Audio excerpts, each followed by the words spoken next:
Let's get you the latest on Sasikala's preferential treatment case now. The expelled AIADMK leader VK Sasikala and her sister-in-law J. Ilavarasi appeared in front of the Anti-Corruption Bureau. Now, in January, the Anti-Corruption Bureau of Karnataka had filed a charge sheet against them along with 4 erring prison department officials with regard to the FIR registered over alleged preferential treatment that was meted out to them while they were serving their sentence at the central prison in Bengaluru.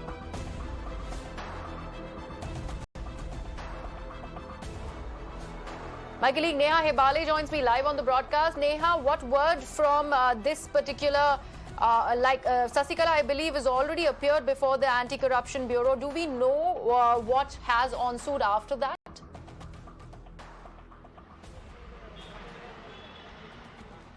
Well, Griha, in fact, it's just been minutes now since VK Sasikala, in fact, entered the Anti-Corruption Bureau court over here in Bengaluru city. Let's tell you that, in fact, she is appearing today.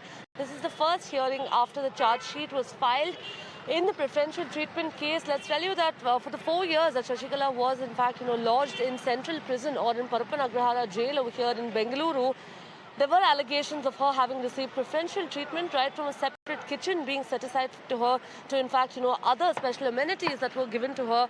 While this was flagged off, in fact, by, of course, then the prisons, D-Rupa, this wasn't, of course, something that was fast-tracked. We've seen this being, stretched over a period of almost about 3 years now.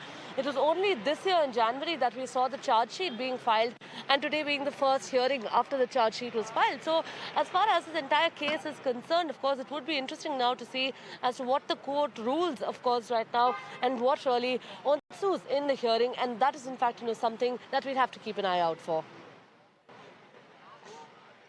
Absolutely, Neha. In fact, very rightly said, this case has tend to become a very long and drawn-out one. We also, in due course, had seen very many videos that had emerged, where we saw the kind of preferential treatment that possibly was meted out to Sasikala, and her aides. So that's something that would be taken into account while this case is, going to progress further.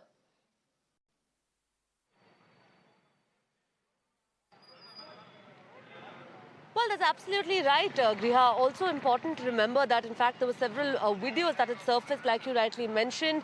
There were several other evidences also that, in fact, the police at the time, of course, had collected. Also, very interesting to note, Griha, that 6 people who've been charge sheeted right now, all of course, who would be appearing at the court, of which Sasikala and Ilavarasi are, in fact, A5 and A6. The other 4, the first 4, or the main or the prime accused over here, happened to be government officials who were possibly hand in glove and who aided the preferential treatment that was allegedly given to her.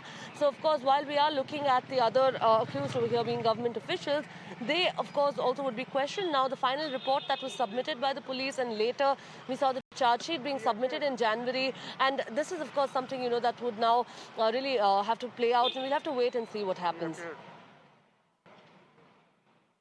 Absolutely. Neha, thank you so much for joining me with all those details. So this is the latest that Neha is bringing to us, as Sasikala and her sister-in-law have now appeared before the Anti-Corruption Bureau regarding the preferential treatment case that was meted out to them allegedly in the Bengaluru Central Prison.